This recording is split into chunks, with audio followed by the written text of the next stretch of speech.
अस्सलाम वालेकुम नाजरीन। आज हम बात करेंगे कद्दू के बीज की अफादियत के बारे में। ये बेपनाह ग़िज़ाइयत रखते हैं। अल्लाह पाक ने इसमें बहुत ज़्यादा खूबियाँ रखी हैं। वो कौन कौन सी खूबियाँ आज हम आपको बताएंगे।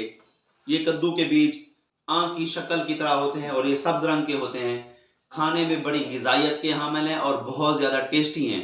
अल्लाह पाक ने इसमें मैग्नीशियम रखा है, कापर है, पोटाशियम है, फास्फोरस है, कापर है, विटामिन ई है, बी कम्प्लेक्स है, ओमेगा 3 और ओमेगा 6 फैटी एसिड इसमें मौजूद हैं।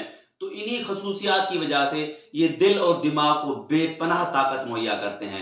बिनाई की कमजोरी को खत्म करते हैं, आंख की कमजोरी और बिनाई को तेज करते हैं, ब्लड प्रेशर को कंट्रोल करते हैं, मर्दाना अफ़आल को बेहतर करते हैं, मर्दाना कमजोरी को खत्म करते हैं, कोलेस्ट्रोल लेवल को कम करते हैं, कैंसर के खतरात को बचाता है, शुगर नहीं होने देता, शुगर के मसाइल को रोकता है, प्रोस्टेट ग्लैंड्स की बढ़ोतरी को रोकता है, ये मैदा के अफ़ाल को बेहतर करता है, मैदा को ताकत देता है, गुर्दे और पेशाब के मसाइल हैं उसके इन्फेक्शन को खत्म करता है, जिस्म की सोजन और इन्फ्लेमेशन को कम करता है। और आप तो वैसे भी इसको पीस कर 1 चमचा सुबह शाम नीम गर्म दूध के साथ खा सकते हैं, लेकिन इसका बेहतरीन तरीका मैं आपको बताता चलूं।